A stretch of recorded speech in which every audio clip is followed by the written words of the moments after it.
Asia ಖಂಡದಾಗ 65 ಅಡಿ ಎತ್ತರವಿರುವ ಅತ್ಯಂತ ದೊಡ್ಡ ತೇರ್ ನೋಡಿದಿರಿ. ನಮಸ್ಕಾರ ರೀ ಎಲ್ಲರಿಗೂ. 65 ಅಡಿ ಎತ್ತರ ತೇರ್ ನೋಡಕ್ಕಿಂತ ಮೊದಲು ನಾವು ಬಂದು ಹಳೆ ಮಹಾಕೂಟಕ ಇಲ್ಲಿ ನೀರಿನ ಬಂದ ಯಾವ ತರ ಆಗಿತ್ ನೋಡ್ರಿ. ಮತ್ ನಿಮ್ಗೆ ಹಳೆ ಮಹಾಕೂಟದ ಬಗ್ಗೆ ಏನ್ರಿ ಗೊತ್ತಿತ್ತಂದ್ರ ಕಮೆಂಟ್ ದಾಗ ಹೇಳ್ರಿ. ಈಗ ನಾವು ಬಂದು ಶಿವಯೋಗ ಮಂದಿರಕ್ಕ ಹನಗಲ್ ಶ್ರೀ ಕುಮಾರ ಶಿವಯೋಗಿಗಳಿಂದ 1909ದಾಗ ಸ್ಥಾಪನೆಗೊಂಡ ಶಿವಯೋಗ ಮಂದಿರ ಬದಾಮಿಯಿಂದ 14 ಕಿಲೋಮೀಟರ್ ಅಂತರದಾಗೈತಿ. ಈ ಮಂದಿರದಾಗ ವೀರಶೈವ ವಿದ್ಯಾರ್ಥಿಗಳಿಗೆ ತರಬೇತಿ ಮತ್ತ ಒಟ್ಟುಕೆಗಳಿಗೆ ದೀಕ್ಷೆ ಕೊಟ್ಟ ಸನ್ಯಾಸಿ ಜೀವನಕ್ಕ ತಯಾರಿ ಮಾಡ್ತಾರ.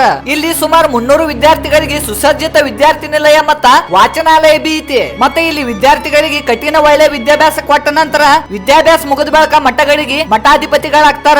ಹಂಗ ಇಲ್ಲಿ ಗೋಶಾಲೆ ಕೂಡ ಐತಿ. ಗೋಗಳನ್ನ ಸಾಕಿರುವುದರಿಂದ ಗೋವಿನ ಸಗಣಿಯಿಂದ ವಿಭೂತಿ ಕೂಡ ತಯಾರಿಸ್ತಾರ್ರಿ. ಆಮೇಲೆ ಇಲ್ಲಿ ಒಂದು ಏಷ್ಯಾದಾಗ 65 ಅಡಿ ಎತ್ತರವಾದ ದೊಡ್ಡ ಥೇರ್ ಐತಿ. ಮತ್ ಥೇರ್ ನೋಡ್ಕ ಟಿಕೆಟ್ ಬಿ ಐತಿ ನೋಡ್ರಿ. ಈ ಥೇರ್ ನೋಡಿ ಆಶ್ಚರ್ಯ ಅದೀನಿ. ಮತ್ ನಮ್ ಏಷ್ಯಾದಾಗ ಅತಿ ದೊಡ್ಡ ಥೇರ ಅದು ನಮ್ ಕರ್ನಾಟಕದಾಗ ಐತಿ ಅಂತ ಸಂತೋಷ ಬಿ ಆಯ್ತು ನೋಡ್ರಿ. ಇಲ್ಲಿಗೆ ವಿಡಿಯೋ ಮುಗಿಸಿರ್ತಾನು. ವಿಡಿಯೋ